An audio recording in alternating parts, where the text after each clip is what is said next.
नमस्ते और हमारे चैनल में आपका स्वागत है। आज हम आपको एक ऐसी प्राचीन कथा सुनाने जा रहे हैं जो सृष्टि के रहस्यों को उजागर करती है।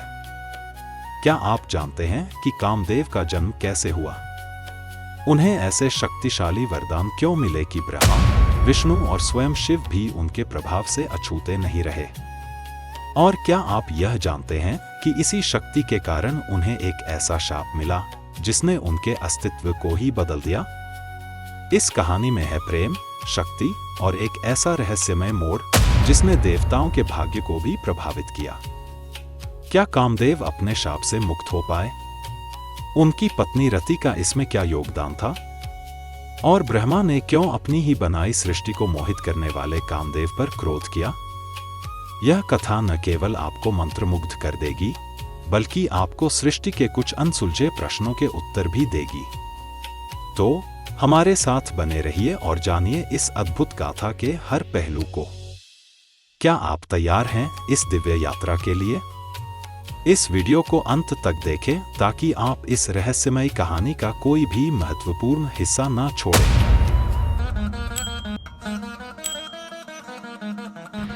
ओम नमः शिवाय। श्री शिव महापुराण प्रथम खंड पूर्वार्ध। गीता प्रेस, गोरखपुर। हर हर महादेव। ओम नमः शिवाय। श्री शिव महापुराण द्वितीय रुद्र संहिता सती खंड। अध्याय 2। सूत जी बोले, हे नैमिषारण्य निवासी मुनियों। ब्रह्मा के इस वचन को सुनकर नारद ने पुनः पापों को नष्ट करने वाली कथा पूछी। नारद जी बोले, हे विधे, हे विधे, हे महाभाग, हे महाप्रभो, आपके मुख कमल से कही जाने वाली कल्याणकारिणी कथा को सुनकर मैं तृप्त नहीं हो पा रहा हूं। हे विश्वस्रष्टा, सती की कीर्ति से युक्त शिव जी के कल्याणमय तथा दिव्य उस संपूर्ण चरित्र को कहिए, मैं उसे सुनना चाहता हूं। दक्ष की अनेक पत्नियों में से शोभामयी सती किस प्रकार उत्पन्न हुई और हर ने किस प्रकार स्त्री से विवाह करने का विचार किया? पूर्व काल में सती ने दक्ष पर क्रोध से किस प्रकार अपने शरीर का त्याग किया? पुनः किस प्रकार हिमालय की कन्या पार्वती हुई और किस प्रकार से प्रकाश में आई? पार्वती का कठोर तप तथा उनका विवाह किस प्रकार हुआ? फिर वे कामदेव का नाश करने वाले शिव की अर्धांगिनी कैसे हुई? हे महामते, इन सब बातों को आप विस्तार के साथ कहिए। आपके समान संशयों को दूर करने वाला कोई दूसरा न तो है और न ही होगा।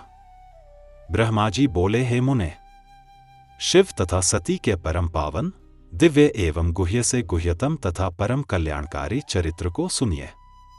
हे मुने, पूर्व काल में परोपकार के लिए विष्णु द्वारा महान भक्ति से पूछे जाने पर शिव जी ने भक्तवर विष्णु से इसका वर्णन किया था। हे मुनिश्रेष्ठ, उसके बाद मैंने भी यह कथा शिव भक्तों में श्रेष्ठ बुद्धिमान विष्णु से पूछी। तब उन्होंने प्रीतिपूर्वक विस्तार से मुझसे कहा था, मैं सभी कामनाओं का फल प्रदान करने वाली एवं शिव के यश से युक्त उस प्राचीन कथा को आपसे कहूंगा।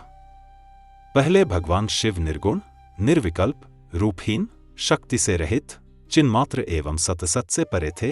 फिर हे विप्र, वे प्रभु सगुण, द्विरूप, शक्तिमान, उमा सहित, दिव्य आकृति वाले, विकार रहित तथा परात्पर हो गए। हे मुनिसत्तम, उनके वामांग से विष्णु, दक्षिणांग में ब्रह्मा तथा हृदय से रुद्र की उत्पत्ति हुई। मैं ब्रह्मा सृष्टि करने वाला और विष्णु पालन करने वाले तथा रुद्र स्वयं लय करने वाले हुए। इस प्रकार सदाशिव के 3 रूप हुए। लोक पितामह मुझ ब्रह्मा ने उन्हीं सदाशिव की आराधना कर देव, दैत्य, मनुष्य आदि समस्त प्रजाओं की सृष्टि की। दक्ष आदि प्रमुख प्रजापतियों की तथा देवश्रेष्ठों की रचना कर मैं बड़ा ही प्रसन्न हुआ तथा अपने को सबसे महान समझने लगा। हे मुने, जिस समय मुझ ब्रह्मा ने मरीचि, अत्रि, पुलह, पुलस्त्य, अंगिरा, क्रतु, वशिष्ठ, नारद, दक्ष एवं भृगु, इन महान प्रभुता संपन्न मानस पुत्रों की सृष्टि की, उसी समय मेरे मन से एक सुंदर रूप वाली श्रेष्ठ युवती भी उत्पन्न हुई। वह संध्या के नाम से प्रसिद्ध हुई जो प्रातः संध्या तथा सायं संध्या के रूप में क्रमशः दिवाक्षांता तथा जपंतिका कही गई। वह अत्यंत सुंदरी, सुंदर भावों वाली तथा मुनियों के मन को मोहित करने वाली थी। संपूर्ण गुणों से युक्त वैसी स्त्री देवलोक, मृत्युलोक और पातालोक में न उत्पन्न हुई, न है और न तो होगी। वह संपूर्ण गुणों से परिपूर्ण थी। उस कन्या को देखते ही उठ करके उसे हृदय में धारण करने के लिए मैं मन में सोचने लगा। दक्षत, मरीचि आदि लोकसृष्टा मेरे पुत्र भी सोचने लगे, हे मुनिसत्तम। मैं ब्रह्मा अभी इस प्रकार सोच ही रहा था कि उसी समय एक अत्यंत अद्भुत एवं मनोहर मानस पुरुष उत्पन्न हुआ। हे तात, वह पुरुष तप्त सुवर्ण के समान कांति वाला, स्थूल वक्षस्थल वाला, सुंदर नासिका वाला, सुंदर तथा गोल ऊरू कमर जंघा वाला, काले तथा घुंघराले बालों वाला, आपस में मिली हुई भौहों वाला, पूर्ण चंद्रमा के समान मुख वाला, कपाट के समान विस्तीर्ण छाती वाला, रोमराजी से सुशोभित, बादल पर्यंत ऊंचे गजराज के समान आकृति वाला, महास्थूल तथा नील वर्ण का सुंदर वस्त्र धारण किए, रक्त वर्ण के हाथ, नेत्र, मुख, पैर और अंगुलियों वाला, पतली कमर वाला, सुंदर दांतों वाला, मत वाले हाथी की सी गंध वाला, खिले हुए कमल के पत्र सदृश नेत्रों वाला, अंगों पर लगे केसर से नासिका को तृप्त करने वाला, शंख के समान गर्दन वाला, मछली के चिन्ह से अंकित ध्वजा वाला, अत्यंत ऊंचा, मकर के वाहन वाला, पुष्पों के 5 बाणों से युक्त, वेगवान, पुष्पधनुष से सुशोभित, कटाक्षपात से अपने नेत्रों को घुमाते हुए मनोहर प्रतीत होने वाला, सुगंधित श्वास से युक्त और श्रृंगार रस से सेवित था। उस पुरुष को देखकर मेरे दक्ष आदि पुत्रों का मन आश्चर्य से भर गया और वे उसे जानने के लिए अत्यंत उत्सुक हो गए। वासना से आकुल चित्त वाले मेरे उन पुत्रों का मन शीघ्र ही विकृत हो गया। हे तात, उन्हें थोड़ा भी धैर्य नहीं प्राप्त हुआ। वह पुरुष सृष्टा तथा जगतपति मुझ ब्रह्मा को देखकर विनय भाव से सिर झुकाकर प्रणाम करके मुझसे कहने लगा। पुरुष बोला, हे ब्राह्मण, मैं कौन सा कार्य करूं? मुझे जो कर्म करनीय हो उस कर्म में मुझे नियुक्त कीजिए। हे विधाता, आप मेरे मान्य पुरुष हैं। मैं आपकी आज्ञा का पालन करूं, यही उचित है तथा इसी से मेरी शोभा भी होगी। मेरे लिए जो अभिमान योग्य स्थान हो तथा जो मेरी पत्नी हो उसे मुझे बताइए। हे त्रिलोकेश, आप जगत के पति हैं। ब्रह्मा जी बोले। उस महात्मा पुरुष के इस वचन को सुनकर मैं ब्रह्मा अत्यंत आश्चर्यचकित हो गया और थोड़ी देर तक कुछ नहीं बोला। फिर मन को नियंत्रित कर और आश्चर्य का परित्याग करके उस कामदेव को बताते हुए कहने लगा। ब्रह्मा जी बोले, तुम अपने इस स्वरूप से और पुष्पों के 5 बाणों से सभी स्त्री तथा पुरुषों को मोहित करते हुए सनातन सृष्टि की रचना करो। इस चराचर त्रिलोकी में जीव तथा देवता आदि कोई भी तुम्हारा लंघन करने में समर्थ नहीं होंगे। हे पुरुषोत्तम, मैं, वासुदेव अथवा शंकर भी तुम्हारे वश में रहेंगे। अन्य प्राणधारियों की तो बात ही क्या। तुम गुप्त रूप से प्राणियों के हृदय में प्रवेश करते हुए स्वयं सबके सुख के कारण बनकर सनातन सृष्टि करो। समस्त प्राणियों का विचित्र मन तुम्हारे पुष्प बाण का सुखपूर्वक भेदने योग्य लक्ष्य होगा। तुम सभी को सदा उन्मत्त करने वाले होगे। मैंने सृष्टि में प्रवृत्त करने वाला यह तुम्हारा कर्म कह दिया। ये मेरे पुत्र तत्वतपूर्वक तुम्हारे नामों का वर्णन करेंगे। ब्रह्मा जी बोले, हे सुरश्रेष्ठ, ऐसा कहकर अपने पुत्रों के मुख की ओर देखकर क्षण भर के लिए मैं अपने पद्मासन पर बैठ गया। अध्याय 3। कामदेव को विविध नामों एवं वरों की प्राप्ति। काम के प्रभाव से ब्रह्मा तथा ऋषिगणों का मुग्ध होना। धर्म द्वारा स्तुति करने पर भगवान शिव का प्राकट्य और ब्रह्मा तथा ऋषियों को समझाना। ब्रह्मा तथा ऋषियों से अग्निश्वात आदि पितृगणों की उत्पत्ति। कामदेव को विभिन्न नामों एवं वरों की प्राप्ति। काम के प्रभाव से ब्रह्मा तथा ऋषिगणों का मुग्ध होना। धर्म द्वारा स्तुति करने पर भगवान शिव का प्राकट्य और ब्रह्मा तथा ऋषियों को समझाना। ब्रह्मा तथा ऋषियों से अग्निश्वात आदि पितृगणों की उत्पत्ति। ब्रह्मा द्वारा काम को शाप की प्राप्ति तथा निवारण का उपाय। ब्रह्मा जी बोले, तब मेरे अभिप्राय को जानने वाले मेरे पुत्र मरीचि आदि मुनियों ने उसका उचित नाम रखा। उन सृष्टिकर्ता दक्ष आदि ने उसका मुख देखते ही तथा उसकी अन्य चेष्टाओं से उसके समस्त चरित्र को जानकर उसे रहने का स्थान दिया तथा पत्नी भी दे दी। मेरे पुत्र मरीचि आदि ऋषियों ने एकत्रित होकर नामों का निश्चय करके उस पुरुष को नाम भी बता दिए। ऋषिगण बोले, तुमने ब्रह्मा जी से उत्पन्न होते ही हम लोगों के मन को मथ डाला है, इसलिए तुम लोक में मनमथ नाम से प्रसिद्ध होगे। सभी लोकों में तुम सुंदर रूप वाले हो, तुम्हारे समान कोई भी सुंदर नहीं है, इसलिए हे मनोभव, काम नाम से भी तुम विख्यात होगे। तुम सभी को मदोन्मत्त करने के कारण मदन कहे जाओगे। अहंकारयुक्त होकर दर्प से उत्पन्न हुए हो, इसलिए तुम कंदर्प नाम से भी संसार में प्रसिद्ध होगे। तुम्हारे समान किसी भी देवता का पराक्रम नहीं होगा, अतः तुम्हारे लिए सभी स्थान होंगे और तुम सर्वव्यापी बनोगे। ये जो आदि प्रजापति पुरुषोत्तम दक्ष हैं, वे स्वयं ही तुम्हें योग्य पत्नी के रूप में सुंदर स्त्री प्रदान करेंगे। ब्रह्मा के मन से उत्पन्न हुई यह सुंदर रूप वाली कन्या संध्या नाम से सभी लोकों में विख्यात होगी। अच्छी प्रकार से ध्यान करते हुए ब्रह्मा जी के हृदय से उत्पन्न होने के कारण तेज आवह वाली तथा मल्लिका पुष्प के सदृश यह कन्या संध्या नाम से विख्यात होगी। ब्रह्मा जी ने सोचा और मनोभव ने पुष्पादि तथा अन्य साधन लेकर निश्चय किया। कामदेव ने विचार किया कि ब्रह्मा ने जो सनातन कार्य मुझे दिया है, वह यहीं ऋषियों और ब्रह्मा की उपस्थिति में करूंगा। कामदेव ने पुष्पज धनुष पर पुष्पबाण योजित किए। उत्कृष्ट धनुर्धारी काम ने धनुष खींचकर उसे मंडलाकार किया। जब उसने अपना बाण छोड़ा तो वही सुगंधित आनंदकारी वायु बहने लगी। उस समय कामदेव ने तीक्ष्ण पुष्पबाणों से ब्रह्मा और सभी मानसपुत्रों को मोहित कर लिया। तत्पश्चात सभी मुनिगण और ब्रह्मा स्वयं भी मोहित हो गए। सभी के मन में काम विकार उत्पन्न हुआ। विकार से युक्त होने के कारण सभी लोग बार बार संध्या की ओर देखने लगे। सबके मन में काम का उद्रेक हुआ, क्योंकि स्त्री काम को बढ़ाने वाली होती है। कामदेव ने बार बार सबको मोहित करके जिस जिस तरह से वे काम विकार को प्राप्त हों, वैसा सबका कर दिया। उस दृश्य को देखकर ब्रह्मा जैसी इंद्रिय विकृत अवस्था उत्पन्न हुई, उनके शरीर से अनेक भाव उत्पन्न हुए। संध्या ने कटाक्षों के आवरण से अनेक प्रकार के भाव प्रकट किए। स्वभाव से सुंदरी संध्या ने मन से उत्पन्न भावों को प्रकट करते हुए अपनी शोभा बढ़ाई। उसे देखकर ब्रह्मा में अभिलाषा उत्पन्न हुई।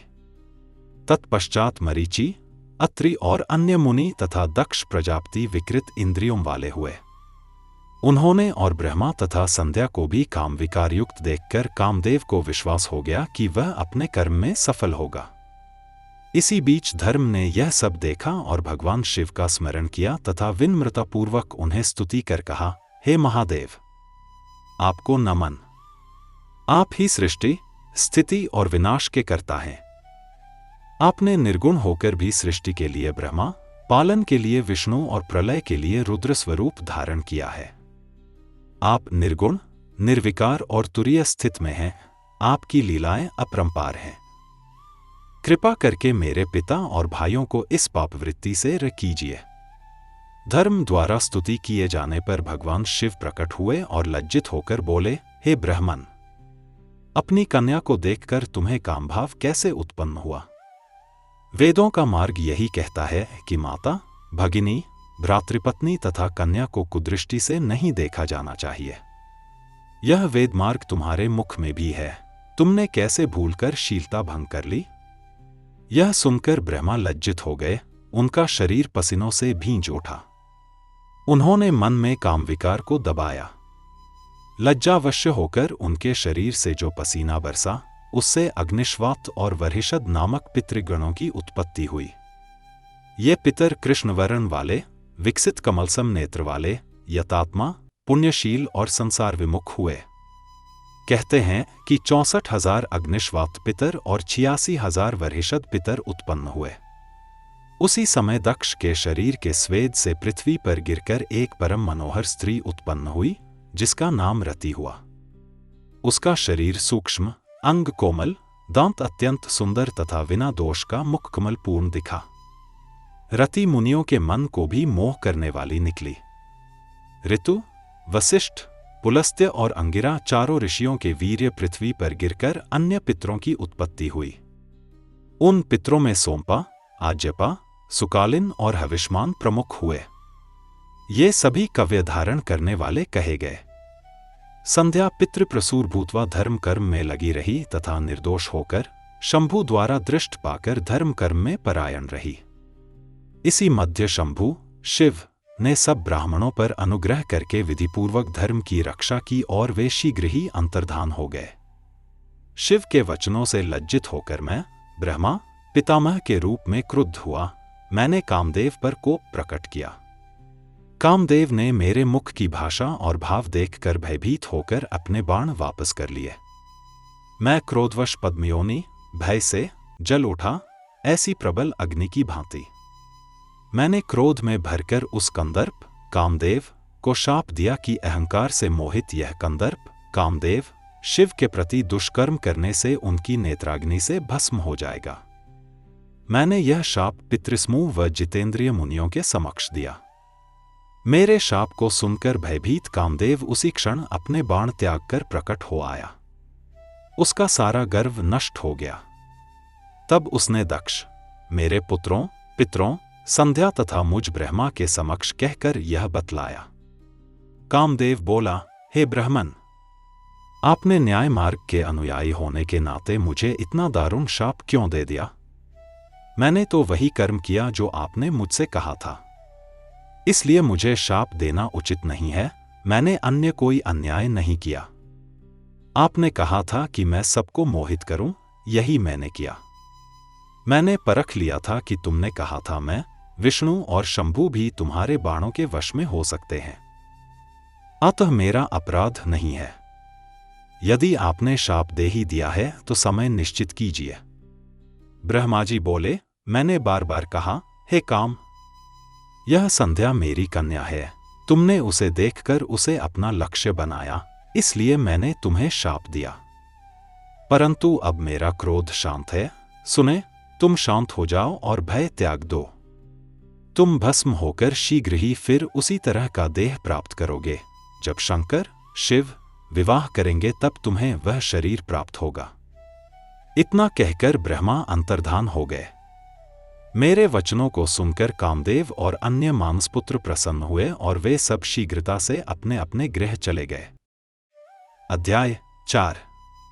कामदेव के विवाह का वर्णन। नारद जी बोले, हे विष्णु शिष्य, हे महाप्राज्ञ, हे विधे, संसार की रचना करने वाले प्रभो, आपने शिवजी की लीला रूपी अमृत से युक्त यह अद्भुत कथा कही। इसके बाद क्या हुआ? यदि मैं शंभु की कथा पर आश्रित उनके चरित्र को सुनने में श्रद्धावान हूं तो उसे कहिए। ब्रह्मा जी बोले, इस प्रकार शिवजी के अपने स्थान को चले जाने तथा मुझ ब्रह्मा के अंतर्धान हो जाने पर दक्ष प्रजापति मेरी बात का स्मरण करते हुए कामदेव से कहने लगे। दक्ष बोले, हे काम, सुंदर रूप एवं गुणों से युक्त यह कन्या मेरे शरीर से उत्पन्न हुई है, अतः तुम अपनी पत्नी बनाने के लिए इसे ग्रहण करो। यह गुणों में तुम्हारे ही समान है।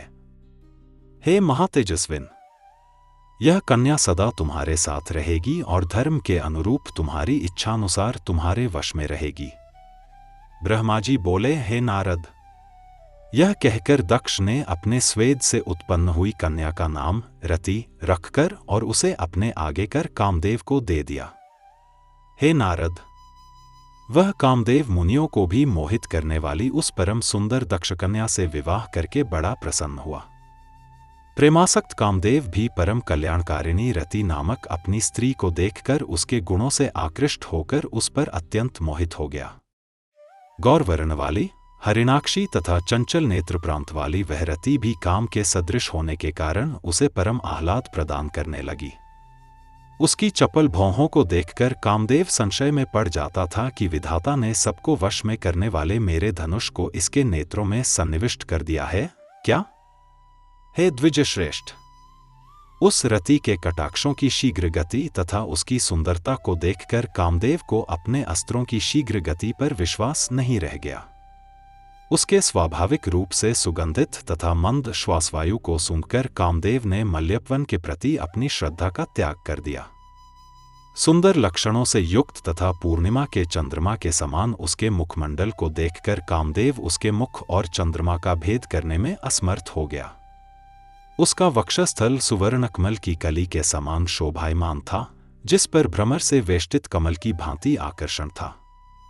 उसका कठोर, स्थूल एवं उन्नत वक्षस्थल नाभि पर्यंत लटकने वाली लंबी, पतली तथा चंद्रमा के समान स्वच्छ माला से शोभित था। कामदेव भ्रमर की पंक्तियों से घिरी अपने पुष्पधनुष की प्रत्यंचा को भी भूल गया और बार बार उसी रति की ओर देखने लगा। चारों ओर त्वचा से परिवेष्टित उसकी नाभि अत्यंत गंभीर थी। उसके मुखकमल पर दोनों नेत्र लाल कमल के समान प्रतीत हो रहे थे। कामदेव ने कृश कटिप्रदेश वाले शरीर से सुशोभित, स्वभावतः सुवर्ण की आभा वाली उस रमणी को सुवर्ण वेदी के समान देखा। कदली स्तंभ के सदृश विस्तृत, स्निग्ध, कोमल तथा मनोहर उसकी जंघाओं को कामदेव ने अपनी शक्ति के समान देखा। लाल लाल पादाग्र तथा प्रांत भाग वाले उसके दोनों पैर रंगे हुए से थे। इससे कामदेव अनुरक्त होकर उसका मित्र बन गया। पलाश पुष्प के समान लाल नखों से युक्त, सूक्ष्म अग्रभाग वाली तथा गोलाकार अंगुलियों से युक्त उसके दोनों हाथ अत्यंत मनोहर प्रतीत हो रहे थे। उसकी दोनों भुजाएं कांतिमय, मृणाल के समान लंबी, कोमल, स्निग्ध और कांतियुक्त लाल मूंगे के समान शोभित हो रही थी। उसका मनोहर केशपाश काले बादलों के समान शोभा पा रहा था, जिससे वह कामप्रिया चमड़ी के बालों को धारण करने वाले चैवर की भांति सुशोभित हो रही थी। ऐसी सौंदर्ययुक्त रति को हर्षित नेत्रों वाले कामदेव ने उसी प्रकार ग्रहण किया, जिस प्रकार हिमालय से उत्पन्न गंगा को महादेव जी ने ग्रहण किया था। समान मनोहर हाथों से युक्त वह रति गंगा नदी के समान प्रतीत हो रही थी। उसकी दोनों भौहों की चेष्टाएं नदी की सूक्ष्म लहरों के समान प्रतीत हो रही थी। उसके कटाक्षपात ही नदी की वेगवती धारा थे और विशाल नेत्र कमल के समान प्रतीत हो रहे थे। उसकी सूक्ष्म रोमावली शैवाल थी और वह अपने मनरूपी वृक्षों से विलास कर रही थी। उसकी गंभीर नाभि हद के समान शोभा पा रही थी। वह कृशकात्रा रति अपने सर्वांग की रमणीयता तथा लावण्यमयी शोभा से 12 आभूषणों से युक्त तथा 16 श्रृंगारों से शोभायमान होकर संपूर्ण लोकों को मोहने वाली और अपनी कांति से 10 दिशाओं को प्रज्वलित करती हुई महालक्ष्मी जैसी प्रतीत हो रही थी। इस प्रकार परम सुंदरी रति को देखकर कामदेव ने उसे बड़ी प्रसन्नता से ग्रहण किया, जिस प्रकार राग से उपस्थित हुई महालक्ष्मी को भगवान नारायण ने ग्रहण किया था। उस समय कामदेव ने आनंद होने के कारण विमोहित होकर ब्रह्मा जी के द्वारा दिए गए दारुण शाप को भूलकर दक्ष से कुछ नहीं कहा। हे तात, उस समय सबके सुख को बढ़ाने वाला महान उत्सव हुआ। दक्ष प्रजापति अत्यंत प्रसन्न हुए और कन्या रति भी परम प्रसन्न हो गई। अत्यधिक सुख पाकर काम का समस्त दुख विनष्ट हो गया और इधर दक्षकन्या रति भी काम को पति रूप में प्राप्त कर परम हर्षित हुई। रति से मोहित हुआ गदगद कंठ वाला यह मधुरभाषी काम सायंकाल में मनोहर बिजली से युक्त मेघ के समान दक्षकन्या रति के साथ शोभा पाने लगा। इस प्रकार रतिपति काम ने अत्यंत मोहित होकर उस रति को अपने हृदय में ग्रहण किया, जिस प्रकार योगी ब्रह्म विद्या को ग्रहण करता है। और वह रति भी श्रेष्ठ काम को प्राप्त कर इस प्रकार प्रसन्न हुई, जिस प्रकार पूर्णचंद्र के समान मुख वाली महालक्ष्मी विष्णु को पति रूप में प्राप्त कर प्रसन्न हुई थी। ओम नमः शिवाय। हर हर महादेव। सृष्टि के आदि और अंत, स्वयं महाकाल की महिमा। प्रस्तुत है शिव महापुराण की दिव्य गाथा। ओम नमः शिवाय। श्री शिव महापुराण प्रथम खंड पूर्वार्ध। गीता प्रेस, गोरखपुर। हर हर महादेव।